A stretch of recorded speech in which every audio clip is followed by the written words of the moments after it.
পশ্চিমবঙ্গ নির্বাচন 2026 কভারেজ দেখুন সবার আগে শুধুমাত্র 24/7 নিউজ বেঙ্গলে।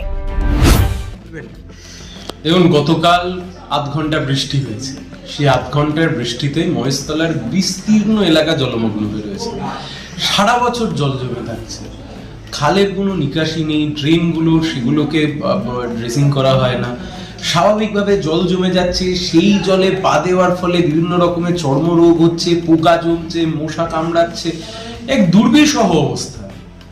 যিনি এমএলএ, তিনি এখানের কাউন্সিলর, তিনি তার পরিবারের আরো একজন কাউন্সিলর, তিনিও ঘটনাচক্রে ভোটে দাঁড়িয়েছেন, তিনি পৌর প্রধান, সাংসদ তৃণমূলের, মন্ত্রী তৃণমূলের, সরকার তৃণমূলের। তাহলে এই কাজ তো তৃণমূলের করার কথা ছিল। এগুলো তো খুব ছোট ছোট কাজ। এলাকাকে পরিষ্কার পরিচ্ছন্ন রাখতে হবে, তো সহজ কাজ। রাস্তাঘাটকে একটু ভালো করতে হবে, নিকাশি ব্যবস্থাকে একটু ভালো করতে হবে, ড্রেন একটু ঠিকঠাক রাখতে হবে, জমা জলের যন্ত্রণা থেকে মুক্তি দিতে হবে। এই কাজটা তৃণমূল করতে পারলো না, মানুষ সেই অভিযোগ করলেন।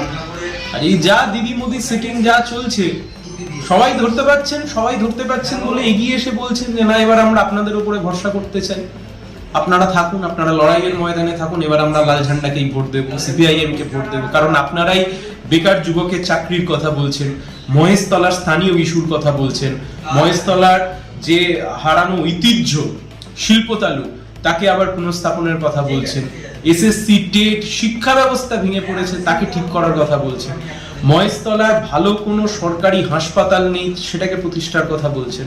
ফলে সেই জন্য মানুষ আমাদের প্রতি একটা আস্থা দেখাচ্ছেন। খুবই আশাবাদী এই কারণে, দেখুন, কারণ মানুষকে নিরাশা করবার মতো আমরা কখনো কোনো কাজ করিনি।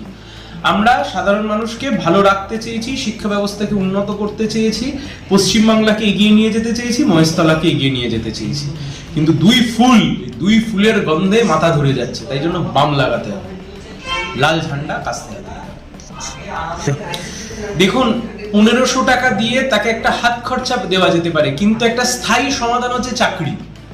স্থায়ী সমাধান চাকরি যদি হয় তাহলে একটা পরিবার মাথা তুলে দাঁড়াতে পারে। চাকরি যদি হয় তাহলে সে যে এলাকায় থাকে সেই এলাকার মুদির দোকান মাথা তুলে দাঁড়াতে পারে, তার পরিবার মাথা তুলে দাঁড়াতে পারে। চাকরি হচ্ছে স্থায়ী সমস্যার সমাধান।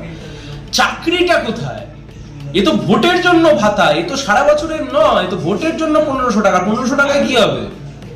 নেতার ছেলে নেতা হয়ে ভোটে দাঁড়াবে আর অন্যের ছেলেরা 1500 টাকার জন্য ভোটার লাইনে দাঁড়াবে, কখনো হতে পারে না।